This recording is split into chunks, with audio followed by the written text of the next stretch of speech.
क्या plant kingdom के examples और एक्सेप्शंस देखकर आपका भी दिमाग घूम जाता है? एग्जाम्स में आते हुए सवालों में कंफ्यूजन हो जाता है? अगर हाँ, तो टेंशन बिल्कुल छोड़ दीजिए। हेलो दोस्तों, आज की इस धमाकेदार बायोलॉजी क्लास में मैं आपके लिए लेकर आया हूँ प्लांट किंगडम के 100 सबसे महत्वपूर्ण एमसीक्यूज। ये वे चुने हुए सवाल हैं जो एग्जाम्स में बार बार रिपीट होते हैं और आपके सारे कॉन्सेप्ट्स क्लियर कर देंगे। तो जल्दी से अपना पेन और नोटबुक निकाल लीजिए, दिमाग को एकदम एक्टिव कर लीजिए और देखते हैं आज इन 100 में से आप कितने सवालों का सही जवाब दे पाते हैं। Are you ready? चलिए शुरू करते हैं। हमारा पहला सवाल, पादप जगत के अध्ययन को किस शाखा के अंतर्गत रखा जाता है? प्राणी विज्ञान, वनस्पति विज्ञान, शरीर विज्ञान या सूक्ष्म जीव विज्ञान? पादप जगत का वैज्ञानिक अध्ययन वनस्पति विज्ञान कहलाता है। इसमें पौधों की संरचना, वर्गीकरण, शरीर क्रिया, प्रजनन, विकास तथा पारिस्थितिकी का अध्ययन किया जाता है। पादप जगत में सबसे सरल और आदिम समूह कौन सा माना जाता है? ब्रायोफाइटा, टेरिडोफाइटा, शैवाल या जिम्नोस्पर्म? शैवाल सामान्यतः सरल, प्राय जलीय तथा थैलस शरीर वाले पौधे होते हैं। इनमें वास्तविक जड़, तना और पत्ती का अभाव होता है, इसलिए इन्हें पादप जगत के सरल समूहों में रखा जाता है। शैवालों का शरीर किस प्रकार का होता है? जड़, तना, पत्ती में विभाजित, थैलस, केवल तना या केवल पत्ती? शैवाल का शरीर सामान्यतः थैलस होता है, अर्थात वह वास्तविक जड़, तना और पत्तियों में विभेदित नहीं होता। इसी कारण शैवाल को सरल पादप समूह माना जाता है। शैवाल में सामान्यतः पोषण का कौन सा प्रकार पाया जाता है? स्वपोषी, परपोषी, मृतजीवी या परजीवी? अधिकांश शैवालों में क्लोरोफिल पाया जाता है और वे प्रकाश संश्लेषण द्वारा अपना भोजन स्वयं बनाते हैं, इसलिए उनका पोषण मुख्यतः स्वपोषी होता है। क्लोरोफिल ए तथा क्लोरोफिल बी के साथ कैरोटीनॉइड किस प्रमुख शैवाल वर्ग में पाए जाते हैं? हरित शैवाल, लाल शैवाल, भूरे शैवाल या डायटम? हरित शैवालों में क्लोरोफिल ए और बी प्रमुख प्रकाश संश्लेषी वर्णक हैं। इनके कारण इनका रंग हरा दिखाई देता है। उदाहरण के रूप में क्लेमाइडोमोनास और स्पाइरोगाइरा उल्लेखनीय हैं। क्लेमाइडोमोनास किस समूह का उदाहरण है? हरित शैवाल, लाल शैवाल, ब्रायोफाइट या जिम्नोस्पर्म? क्लेमाइडोमोनास एक कोशिकीय गतिशील हरित शैवाल है। इसमें दो कशाभिकाएं होती हैं और यह सामान्यतः मीठे जल में पाए जाते हैं। स्पाइरोगाइरा की विशिष्ट विशेषता क्या है? सर्पिल, हरित लवक, शंकु बीज या संवहनी ऊतक? स्पाइरोगाइरा के कोशिका द्रव्य में रिबन के समान सर्पिलाकार हरित लवक पाए जाते हैं। इसी विशेषता के कारण इसकी पहचान आसानी से हो सकती है। वॉल्वॉक्स किस प्रकार का जीव है? एक कोशिकीय कवक, औपनिवेशिक हरित शैवाल, ब्रायोफाइट या जिम्नोस्पर्म? वॉल्वॉक्स अनेक कोशिकाओं से बना गोलाकार उपनिवेश बनाता है। इसकी कोशिकाएं एक दूसरे से जुड़ी रहती हैं और सामूहिक रूप से गति करती हैं। लाल शैवालों का प्रमुख वर्णक कौन सा है? ल्यूकोनजैंथिन, फाइकोएरियथिन, क्लोरोफिल बी या जैंथोफिल? लाल शैवालों में फाइकोएरिथ्रिन प्रमुख सहायक वर्णक है। यह प्रकाश को अवशोषित करने में सहायता करता है और लाल रंग प्रदान करता है। भूरे शैवाल का विशिष्ट वर्णक कौन सा है? फाइकोएरिथ्रिन, ल्यूकोजैंथिन, क्लोरोफिल बी या एंथोसायनिन? भूरे शैवालों में फ्यूकोजैंथिन प्रमुख सहायक वर्णक होता है। यह इनके भूरे या जैतूनी भूरे रंग के लिए प्रमुख रूप से उत्तरदायी है। निम्न में से कौन लाल शैवाल का उदाहरण है? पोरफाइरा, वॉल्वॉक्स, स्पाइरोगाइरा या क्लेमाइडोमोनास? पोरफाइरा लाल शैवाल का प्रसिद्ध उदाहरण है। लाल शैवालों में फाइबोलिन वर्णक पाए जाते हैं, जिनमें फाइकोएरिथ्रिन महत्वपूर्ण है। निम्न में से कौन सा भूरा शैवाल है? लेमिनेरिया, चारा, पोरफाइरा या क्लोरेला? लेमिनेरिया समुद्री भूरे शैवाल का उदाहरण है। यह अपेक्षाकृत बड़ा शैवाल है और इसमें ल्यूकोजेंथिन पाया जाता है। अगर का प्रमुख स्रोत कौन सा शैवाल है? गैलिडियम, वॉलवॉक्स, स्पाइरोगाइरा या क्लेमाइडोमोनास? गैलिडियम लाल शैवाल है और इसमें अगर अगर प्राप्त किया जाता है। अगर का उपयोग प्रयोगशालाओं में सूक्ष्म जीवों के संवर्धन तथा विभिन्न औद्योगिक कार्यों में किया जाता है। टेरेजीन किस प्रकार के शैवालों से प्राप्त होता है? लाल शैवाल, हरित शैवाल, भूरे शैवाल या पीले शैवाल?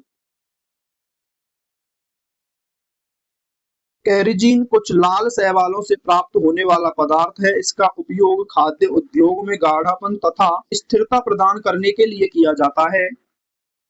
भूरे शैवालों में भोजन किस रूप में संचित रहता है? स्टार्च, लैमिनेरिन और मेलिटोन, ग्लाइकोजन या सुक्रोज?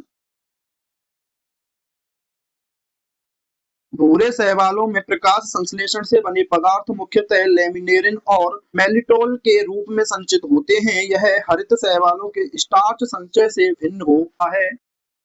लाल शैवालों में संचित भोजन मुख्यतः किस रूप में होता है? क्लोरोडियम, स्टार्च, ग्लाइकोजन, लैमिनेरिन या न्यूलिन?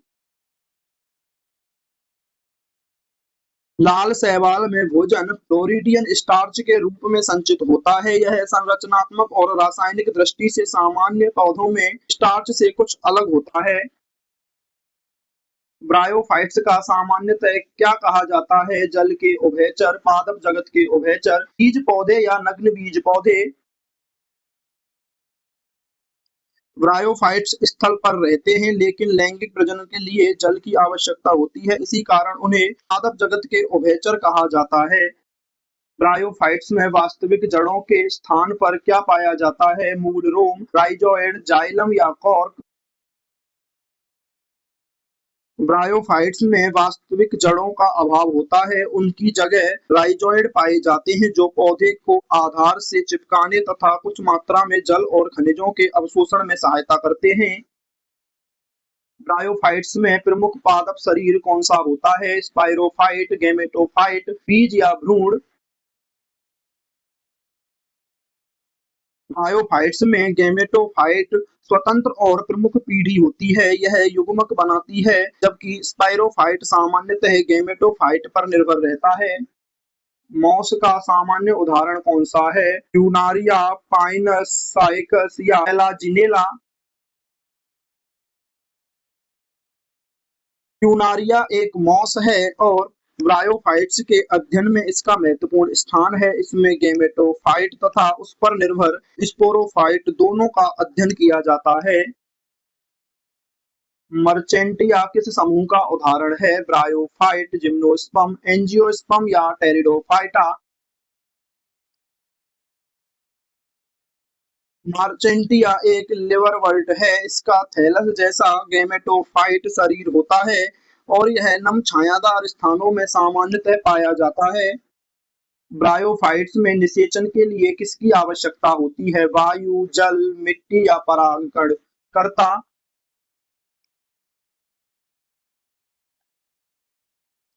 ब्रायोफाइट्स के नर युग्मक गतिशील होते हैं और मादा युग्मक तक पहुंचने के लिए जल की आवश्यकता होती है। यही कारण है कि इनके प्रजनन में जल महत्वपूर्ण होता है। ब्रायोफाइट्स में नर जननांग को क्या कहते हैं? आर्किगोनियम, एंथेरिडियम, सोराई या स्पोरेंजियम?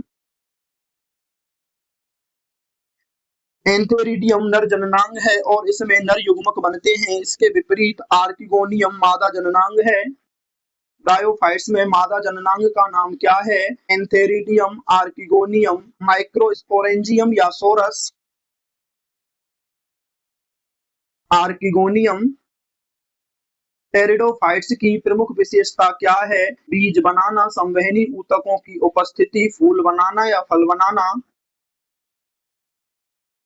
टेरिडोफाइट्स प्रथम स्थलीय संवहनी पौधों में माने जाते हैं। इनमें जाइलम और फ्लोएम पाए जाते हैं लेकिन बीज और फूल नहीं बनते। टेरिडोफाइट्स में प्रमुख पीढ़ी कौन सी होती है? गैमेटोफाइट, स्पेरोफाइट, युग्मनज या भ्रूण? टेरिडोफाइट्स में स्वतंत्र प्रकाश संश्लेषी और प्रमुख पौधा स्पेरोफाइट होता है। गैमेटोफाइट छोटा और सामान्यतः स्वतंत्र होता है। फर्न किस पादप समूह से संबंधित है? ब्रायोफाइटा, टेरिडोफाइटा, जिम्नोस्पर्म या एंजियोस्पर्म? फर्न टेरिडोफाइट्स के प्रमुख उदाहरण हैं। इनमें वास्तविक जड़, तना और पत्तियां तथा संवहनी ऊतक पाए जाते हैं, लेकिन बीज नहीं बनते। फर्न की पत्तियों को सामान्यतः क्या कहा जाता है? फ्रॉन्ड, कॉन, स्केल या सोरस? फर्न की बड़ी संयुक्त पत्तियों को फ्रॉन्ड कहा जाता है। इनकी निचली सतह पर अक्सर बीजाणुधानी समूह पदार्थ अर्थात सोराई पाए जाते हैं। फर्न की पत्तियों के नीचे पाए जाने वाले बीजाणुधानी समूह को क्या कहते हैं? राइजोइड, सोरस, कॉन या एंथेरिडियम? सोरस। टेरिडोफाइट्स में बीजाणु किस संरचना में बनते हैं? बीजांड, स्पोरेंजियम, फल या परागकोश?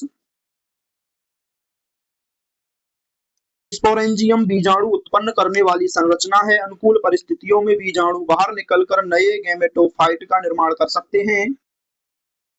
सैलाजिनेला की विशेषता क्या है? विषम बीजाणुकता, केवल समबीजाणुकता, फूल या फल?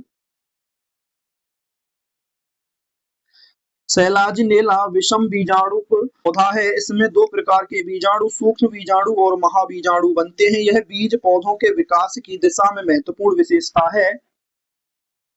विषम बीजाणुकता का अर्थ क्या है? एक प्रकार के बीजाणु बनाना, दो प्रकार के बीजाणु बनना, बीज न बनना या केवल युग्मक बनना? जब किसी पौधे में नर पक्ष से संबंधित सूक्ष्म बीजाणु और मादा पक्ष से संबंधित महाबीजाणु दो अलग प्रकार के बीजाणु बनते हैं तो इसे विषम बीजाणुकता कहते हैं। जिम्नोस्पर्म शब्द का अर्थ क्या है? ढके हुए बीज, नग्न बीज, बीज रहित पौधे या केवल जलजीवी पौधे? जिम्नोस्पर्म में बीजांड अंडाशय के भीतर बंद नहीं होते, इसलिए निषेचन के बाद बनने वाले बीज नग्न या खुले होते हैं। जिम्नोस्पर्म का प्रमुख उदाहरण कौन सा है? पाइनस, स्पाइरोगाइरा, फुनारिया या मार्चेंटिया? पाइनस एक प्रसिद्ध जिम्नोस्पर्म है। इसके बीज शंकु पर खुले रूप से विकसित होते हैं और इसमें सामान्यतः नर तथा मादा शंकु पाए जाते हैं। साइकस किस पादप समूह में आता है? ब्रायोफाइट, टेरिडोफाइट, जिम्नोस्पर्म या एंजियोस्पर्म? साइकस एक नग्न बीजी पौधा है। इसके बड़े पंखानुमा पत्ते होते हैं और यह द्विग्रही जिम्नोस्पर्म का उदाहरण है। पाइनस की पत्तियां सामान्यतः कैसी होती हैं? चौड़ी और तैरने वाली, सुईनुमा, केवल गोलाकार या सल्क रहित? पाइनस की पत्तियां लंबी और सुईनुमा होती हैं। यह आकार जल की हानि कम करने में सहायता करता है और शुष्क या ठंडे वातावरण में अनुकूल से जुड़ा होता है। जिम्नोस्पर्म में जल एवं खनिजों का संवहन मुख्यतः किसके द्वारा होता है? फ्लोएम, जाइलम, कॉर्टेक्स या एपिडर्मिस? जाइलम जड़ों से जल तथा खनिजों को ऊपर की ओर पहुंचाता है। जिम्नोस्पर्म में जाइलम की प्रमुख जल संवहनी कोशिकाएं ट्रैकेड होती हैं। जिम्नोस्पर्म में सामान्यतः कौन सी संवहनी तत्व संरचना अनुपस्थित होती है? ट्रैकेड, जाइलम तंतु, बेसल या फ्लोएम? अधिकांश जिम्नोस्पर्म में जाइलम मुख्यतः ट्रैकेड से बना होता है और सामान्यतः बेसल तत्व अनुपस्थित होते हैं। यह आवृतबीजियों से महत्वपूर्ण अंतर है। एंजियोस्पर्म की विशिष्ट विशेषता क्या है? नग्न बीज, बीज का फल के भीतर होना, फूल का अभाव या संवहनी ऊतक का अभाव? एंजियोस्पर्म या आवृतबीजी पौधों में बीजांड अंडाशय के भीतर स्थित होते हैं। निषेचन के बाद अंडाशय फल में परिवर्तित हो सकता है और बीज फल के अंदर सुरक्षित रहते हैं। आवृतबीजी पौधों में बीजांड कहाँ स्थित होता है? परागकोश में, अंडाशय में, तने में या बाह्य दल में? आवृतबीजियों में अंडाशय के भीतर बीजांड पाए जाते हैं। निषेचन के बाद बीजांड बीज में और अंडाशय सामान्यतः फल में विकसित होता है। आवृतबीजी पौधों में नर युग्मक किसके माध्यम से मादा युग्मक तक पहुंचते हैं? जाइलम, पराग नलिका, फ्लोएम या राइजोइड? पराग कण के अंकुरण से पराग नलिका बनती है। यह वर्तिकाग्र और वर्तिका से होकर अंडाशय तक पहुंचती है तथा नर युग्मकों को बीजांड के भीतर ले जाती है। आवृतबीजियों में दोहरा निषेचन किसने खोजा था? रॉबर्ट ब्राउन, नवासिन, डार्विन या लिनियस? नवासिन ने आवृत बीजी पौधों में दोहरे निषेचन की घटना का वर्णन किया। इसमें एक नर युग्मक अंडाणु से और दूसरा ध्रुवीय नाभिकों से संलयित होता है। दोहरे निषेचन में एक नर युग्मक अंडाणु से मिलकर क्या बनाता है? भ्रूणपोष, युग्मनज, बीजावरण या फल। नर युग्मक और अंडाणु के संलयन को निषेचन कहते हैं और इससे द्विगुणित युग्मनज बनता है। आगे चलकर युग्मनज भ्रूण में विकसित होता है। दोहरे निषेचन में दूसरा नर युग्मक किससे संलयित होता है? अंडाणु। तो ध्रुवीय नाभिक, सहायक कोशिका या प्रतिपाद कोशिका। दूसरा नर युग्मक दो ध्रुवीय नाभिकों के साथ संलयित होकर प्राथमिक भ्रूणपोष नाभिक बनाता है। सामान्यतः यह त्रिगुणित होता है। त्रिगुणित भ्रूणपोष का निर्माण किस प्रक्रिया से होता है? परागण, संलयन, अंकुरण या बीज प्रसार। एक नर युग्मक और दो ध्रुवीय नाभिकों के संलयन को त्रिसंलयन कहते हैं। इससे प्राथमिक भ्रूणपोष नाभिक बनता है जो सामान्यतः 3N होता है। भ्रूणपोष का मुख्य कार्य क्या है? पौधों को सहारा देना, विकसित भ्रूण को पोषण देना, परागण करना या जल का परिवहन करना। भ्रूणपोष विकासशील भ्रूण के लिए पोषक पदार्थ का स्रोत होता है। इसमें स्टार्च, प्रोटीन, वसा आदि पोषक पदार्थ संग्रहित हो सकते हैं। एक बीजपत्री पौधों में बीज पत्रों की संख्या कितनी होती है? 1, 2, 3 या 4। एक बीजपत्री पौधों में केवल एक बीज पत्र होता है। गेहूं, मक्का और धान इसके सामान्य उदाहरण हैं।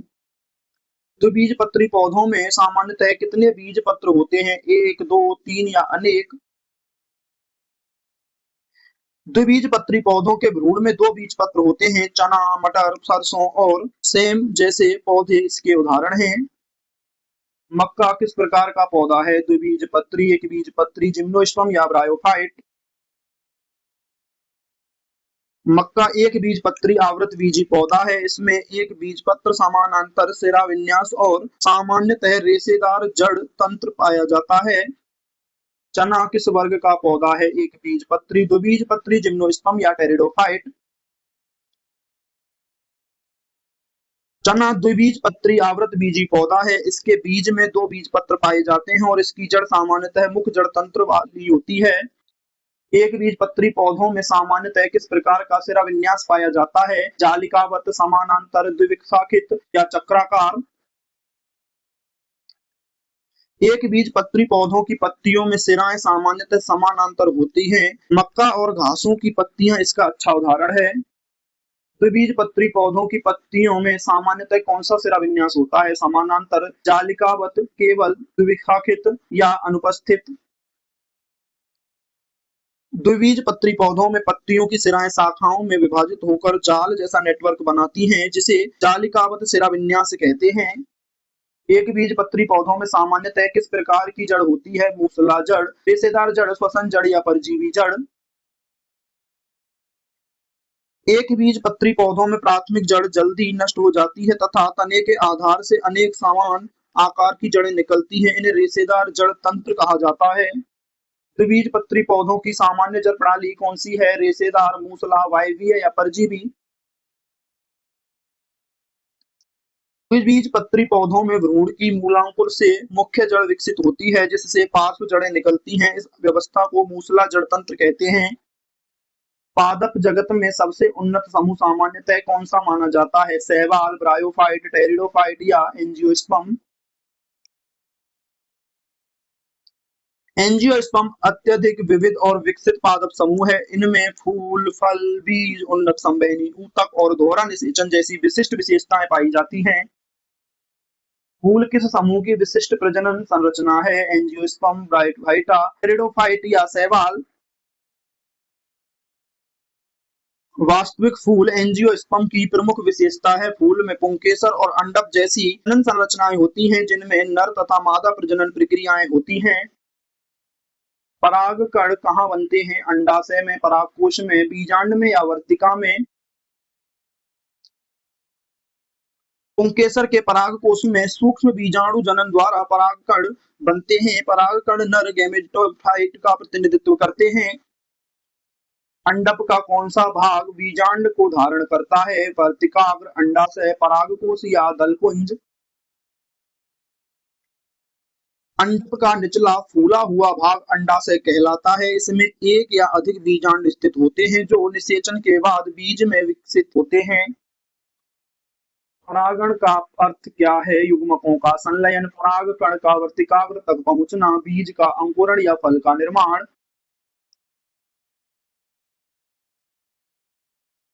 पराग कणों का पराग कोश से निकलकर उसी या दूसरे फूल के वर्तिकाग्र पर पहुंचने की प्रक्रिया परागण कहलाती है। यह निषेचन से पहले की प्रक्रिया है। एक ही फूल के पराग कण उसी फूल के वर्तिकाग्र पर पहुंचते तो इसे क्या कहते हैं? परपरागण, स्वपरागण, निषेचन या त्रिसंलयन। जब पराग कण उसी फूल या उसी पौधे के उपयुक्त फूल के वर्तिकाग्र तक पहुंचते हैं तो इसे स्वपरागण कहा जाता है। इससे आनुवांशिक विविधता सामान्यतः कम रहती है। अलग अलग पौधों के फूलों के बीच पराग कणों का स्थानांतरण क्या कहलाता है? स्वपरागण, परपरागण, कायिक प्रजनन या बीजाणु जनन। जब एक पौधे के फूल से दूसरे आनुवांशिक रूप से भिन्न पौधे के फूल तक पराग कण पहुंचते हैं तो इसे परपरागण कहते हैं। इससे आनुवांशिक विविधता बढ़ सकती है। वायु द्वारा होने वाली परागण को क्या कहते हैं? जल परागण, वायु परागण, कीट परागण या पक्षी परागण। वायु द्वारा पराग कणों का स्थानांतरण वायु परागण कहलाता है। घास तथा अनेक अनावृत फूलों वाले पौधों में यह सामान्य है। जल द्वारा होने वाला परागण क्या कहलाता है? वायु परागण, जल परागण, कीट परागण या स्वपरागण। जल की सहायता से पराग कणों का स्थानांतरण जल परागण कहलाता है। यह कुछ जलीय पौधों में पाया जाता है। कीटों द्वारा होने वाले परागण को क्या कहते हैं? कीट परागण, जल परागण, वायु परागण या स्वपरागण। मधुमक्खी, तितली आदि कीट फूलों से पराग या मधुरस प्राप्त करते समय पराग कणों को एक फूल से दूसरे फूल तक पहुंचा सकते हैं। इसे कीट परागण कहते हैं। पराग कण की बाहरी भित्ति का कठोर भाग किस पदार्थ का बना होता है? सेल्यूलोज, स्पोरोपोलिनिन, लिग्निन या काइटिन। पराग कण की बाहरी भित्ति अर्थात एक्साइन में स्पोरोपोलिनिन पाया जाता है। यह अत्यंत प्रतिरोधी पदार्थ है और परागण को बाहरी परिस्थितियों से सुरक्षा देता है। पराग कण की आंतरिक भित्ति को क्या कहते हैं? एक्साइन, इंटाइन, कुटिकल या कॉर्क। पराग कण की दो प्रमुख भित्तियां होती हैं, बाहरी एक्साइन और आंतरिक इंटाइन। इंटाइन मुख्यतः सेल्यूलोज तथा पेक्टिन से बनी होती है। पराग कण में नर गैमेटोफाइट का विकास कहाँ होता है? अंडाशय में, पराग कण के भीतर, बीजावरण में, भ्रूणकोश में। पराग कण स्वयं अत्यधिक लघु नर गैमेटोफाइट का प्रतिनिधित्व करता है। इसके विकास के दौरान जनन कोशिका से नर युग्मक बनते हैं। बीजांड का सुरक्षात्मक बाहरी आवरण क्या कहलाता है? बीजावरण, अध्यावरण, बाह्य त्वचा या भ्रूणकोश। बीजांड को सामान्यतः एक या दो अध्यावरण घेरे रहते हैं। निषेचन के बाद ये बीजावरण में परिवर्तित होकर विस्तृत बीज की सुरक्षा करता है। बीजांड में सूक्ष्म छिद्र को क्या कहते हैं? फाइलम, माइक्रोफाइल, चालनी नालिका या लेंटिसेल। माइक्रोफाइल बीजांड के अध्यावरण में उपस्थित छोटा छिद्र है। पराग नलिका सामान्यतः इसी मार्ग से भ्रूणकोश के निकट पहुंचती है। निषेचन के बाद बीजांड किस में परिवर्तित होता है? फल, बीज, पत्ती या पराग कण। निषेचन के बाद बीजांड में भ्रूण का विकास होता है और अध्यावरण बीजावरण में बदल जाता है। इस प्रकार बीजांड विकसित होकर बीज बनता है। निषेचन के बाद अंडाशय सामान्यतः किस में बदलता है? बीज, फल, परागकण या भ्रूण। आवृतबीजी पौधों में निषेचन के बाद अंडाशय की भित्ति विकसित होकर फल भित्ति बनाती है। अंडाशय सामान्यतः फल में परिवर्तित होता है। निषेचन के बाद युग्मनज किसमें विकसित होता है? भ्रूण, बीजावरण, फल भित्ति या पराग नलिका। द्विगुणित युग्मनज लगातार कोशिका विभाजन और विभेदन द्वारा भ्रूण बनाता है। आगे चलकर यही भ्रूण नए पौधे में विकसित होता है। आवृतबीजियों में भ्रूणकोश सामान्यतः कितने नाभिकों वाला होता है? 4, 6, 8 या 12। सामान्यतः परिपक्व भ्रूणकोश 8 नाभिकों वाला और 7 कोशिकीय होता है। इसमें एक अंड कोशिका, 2 सहायक कोशिकाएं, 3 प्रतिपाद कोशिकाएं और एक केंद्रीय कोशिका होती है। सामान्य भ्रूणकोश में कितनी सहायक कोशिकाएं होती हैं? 1, 2, 3 या 4? भ्रूणकोश के माइक्रोपाइलर सिरे पर 2 सहायक कोशिकाएं होती हैं। ये अंड कोशिका के पास स्थित रहती हैं और पराग नलिका के मार्गदर्शन में भूमिका निभाती हैं। भ्रूणकोश में प्रतिपाद कोशिकाओं की संख्या कितनी होती है? 1, 2, 3 या 4? भ्रूणकोश के विपरीत अर्थात चालाजल सिरे पर 3 प्रतिपाद कोशिकाएं होती हैं। ये भ्रूणकोश की सामान्य संरचना का एक महत्वपूर्ण भाग है। भ्रूणकोश की केंद्रीय कोशिका में सामान्यतः कितने ध्रुवीय नाभिक होते हैं? 1, 2, 3 या 4? केंद्रीय कोशिका में 2 ध्रुवीय नाभिक होते हैं। ये बाद में नर युग्मक के साथ संलयित होकर प्राथमिक भ्रूणपोष नाभिक बनाते हैं। पादप वर्गीकरण के द्विनाम पद्धति को लोकप्रिय बनाने वाले वैज्ञानिक कौन थे? लिनियस, डार्विन, मेंडल या नवासिन? कैरोलस लिनियस ने द्विनाम नामकरण पद्धति को व्यवस्थित और लोकप्रिय बनाया। इसमें किसी जीव का वैज्ञानिक नाम 2 शब्दों से बनता है, उसके वंश और जाति। वैज्ञानिक नाम में पहला शब्द किसे दर्शाता है? कुल, वंश, जाति या वर्ग? द्विनाम नामकरण में पहला शब्द वंश और दूसरा शब्द जाति को दर्शाता है। दोनों मिलकर वैज्ञानिक नाम बनाते हैं। पादपों के वर्गीकरण में समान लक्षणों वाले जीवों का समूह क्या कहलाता है? वर्ग की समूह, ऊतक, कोशिका या भ्रूण? समान विशेषताओं वाले जीवों को क्रमबद्ध करके विभिन्न वर्ग की स्तरों पर रखा जाता है। इससे पौधों की पहचान, तुलना और विकासीय संबंधों का अध्ययन आसान होता है। पादप जगत में सबसे छोटे स्तर की प्रमुख वर्ग की इकाई कौन सी है? संघ, वर्ग, जाति या जगत? जाति वर्ग की मूलभूत इकाई मानी जाती है। समान विशेषताओं वाले और सामान्यतः परस्पर प्रजनन करने में सक्षम जीवों को एक जाति में रखा जाता है। शैवाल में प्रजनन का कौन सा तरीका सामान्यतः पाया जाता है? केवल लैंगिक, केवल अलैंगिक, सहायक, अलैंगिक तथा लैंगिक या केवल बीज द्वारा? शैवालों में प्रजनन कई तरीकों से हो सकता है। विखंडन, बीजाणु निर्माण तथा युग्मकों के संलयन द्वारा लैंगिक प्रजनन इसके प्रमुख रूप हैं। स्पाइरोगायरा में कायिक प्रजनन मुख्यतः किससे होता है? विखंडन, बीज, फूल या कलम? स्पाइरोगायरा का तंतु टूटकर अलग अलग भागों में विभाजित हो सकता है। प्रत्येक उपयुक्त खंड आगे बढ़कर नया तंतु बना सकता है। इसे विखंडन द्वारा प्रजनन कहते हैं। शैवालों में चल बीजाणु को क्या कहते हैं? जूस्पोर, एस्कोस्पोर, बेसिडियोस्पोर या आनिडिया? जूस्पोर गतिशील अलैंगिक बीजाणु होते हैं जिनमें कशाविकाएं होती हैं। जल की सहायता से ये नए स्थान तक पहुंचकर अंकुरित हो सकते हैं। ब्रायोफाइट्स में स्पाइरोफाइट किस पर निर्भर रहता है? मिट्टी पर, गैमेटोफाइट पर, केवल जल पर या दूसरे पौधे पर? ब्रायोफाइट स्पाइरोफाइट सामान्यतः गैमेटोफाइट से जुड़ा रहता है और पोषण के लिए उस पर निर्भर होता है। यह टेरिडोफाइट से महत्वपूर्ण अंतर है। टेरिडोफाइट्स में गैमेटोफाइट को सामान्यतः क्या कहा जाता है? प्रोटेलस, सोरस, कोन या कैप्सूल? फर्न जैसे टेरिडोफाइट्स का छोटा, हरा और स्वतंत्र गैमेटोफाइट प्रोटेलस कहलाता है। इस पर एंथेरिडियम और आर्किगोनियम बनते हैं।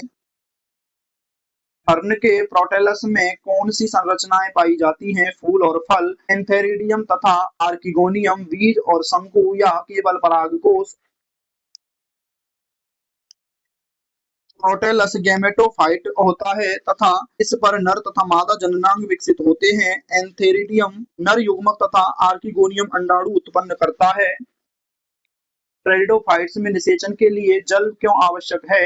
बीज को फैलाने के लिए, नर युग्मकों की गति के लिए, प्रकाश संश्लेषण के लिए या जाइलम बनाने के लिए? टेरिडोफाइट्स के नर युग्मक सामान्यतः कशाभिका युक्त तथा गतिशील होते हैं। ये जल की पतली परत में तैरकर आर्किगोनियम तक पहुंचते हैं। निम्न में से कौन विषम बीजाणुक टेरिडोफाइट है? सैलाजिनेला, इक्विसेटम, फर्न, लाइकोपोडियम। सैलाजिनेला में सूक्ष्म बीजाणु और महाबीजाणु दोनों बनते हैं, इसलिए यह विषम बीजाणुक टेरिडोफाइट है और बीज पौधों की दिशा में विकासीय महत्व रखता है। इक्विसेटम का सामान्य नाम क्या है? हॉर्सटेल, क्लब मॉस, फर्न या लिवरवर्ट। इक्विसेटम में हॉर्सटेल कहा जाता है। इसके तनों में गांठदार संरचना और सिलिका की उपस्थिति जैसी विशेषताएं मिलती हैं। लाइकोपोडियम किस समूह का पौधा है? टेरिडोफाइट, जिम्नोस्पर्म, एंजियोस्पर्म या ब्रायोफाइट। लाइकोपोडियम एक संवहनी बीज रहित पौधा है। यह टेरिडोफाइट्स में शामिल है और सामान्यतः समबीजाणुक माना जाता है। जिम्नोस्पर्म में नर शंकु का मुख्य कार्य क्या है? बीज संग्रह, परागकण बनाना, फल बनाना या जल बनाना। नर शंकु में सूक्ष्म बीजाणु धानी होती हैं, जिनमें सूक्ष्म बीजाणु विकसित होकर परागकण बनाते हैं। ये आगे नर गैमेटोफाइट का निर्माण करते हैं। जिम्नोस्पर्म में मादा शंकु किससे संबंधित होते हैं? महाबीजाणु और बीजांड, केवल जड़, परागकण या राइजोइड। मादा शंकु में बीजांड युक्त संरचनाएं होती हैं। इनमें महाबीजाणु बनता है और आगे मादा गैमेटोफाइट और बीज के विकास की प्रक्रिया होती है। साइकस में नर और मादा पौधे सामान्यतः कैसे होते हैं? एक ही पौधे पर अलग अलग पौधों पर केवल नर या केवल मादा। साइकस द्विग्रही जिम्नोस्पर्म है। नर और मादा जनन संरचनाएं अलग अलग पौधों पर विकसित होती हैं। पाइनस सामान्यतः किस प्रकार का पौधा है? द्विग्रही, एकग्रही, केवल मादा या केवल नर। पाइनस में नर तथा मादा दोनों प्रकार के शंकु एक ही पौधे पर पाए जाते हैं, इसलिए इसे एकग्रही कहा जाता है। जिम्नोस्पर्मों में बीज किसके कारण नग्न कहलाते हैं? उनमें भ्रूण नहीं होता, वे अंडाशय के भीतर बंद नहीं होते, उनमें बीज पत्र नहीं होते, वे अंकुरित नहीं होते।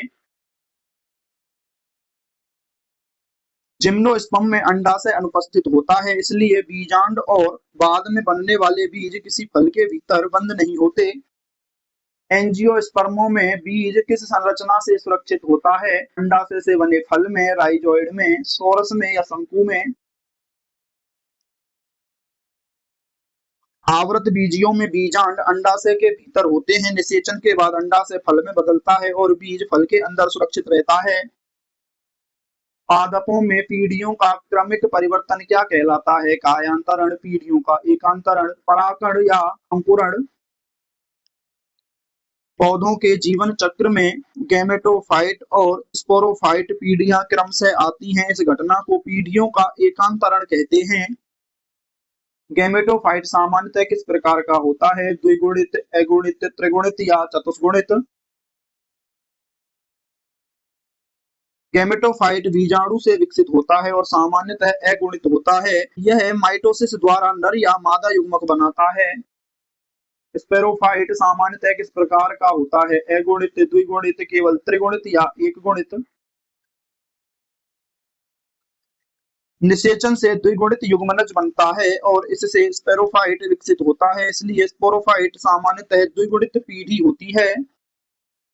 अर्धसूत्री विभाजन का मुख्य परिणाम क्या होता है? गुणसूत्र संख्या दोगुनी होना, गुणसूत्र संख्या आधी होना, कोशिका का हमेशा नष्ट होना या फल बनना। अर्धसूत्री विभाजन में गुणसूत्र संख्या आधी हो जाती है। पौधों में स्पोरोफाइट द्वारा बनाए गए बीजाणु सामान्यतः इसी प्रक्रिया से उत्पन्न होते हैं। तो दोस्तों, ये थे प्लांट किंगडम के 100 सबसे जरूरी और टॉप लेवल एमसीक्यूज। मुझे पूरी उम्मीद है कि इस सेशन के बाद आपका ये चैप्टर एकदम स्ट्रॉन्ग हो गया होगा। अब सबसे इम्पोर्टेंट काम, मुझे कमेंट्स में ईमानदारी से बताओ कि आज 100 में से आपका टोटल स्कोर क्या रहा और कौन से सवाल ने आपको सबसे ज्यादा परेशान किया। अगर क्लास में मजा आया हो तो वीडियो को लाइक जरूर करें, अपने दोस्तों के साथ शेयर करें और चैनल को सब्सक्राइब करना बिल्कुल मत भूलना। मिलते हैं अगली क्लास में एक और नए टॉपिक के साथ। तब तक के लिए पढ़ते रहिए, रिवीजन करते रहिए and all the very best.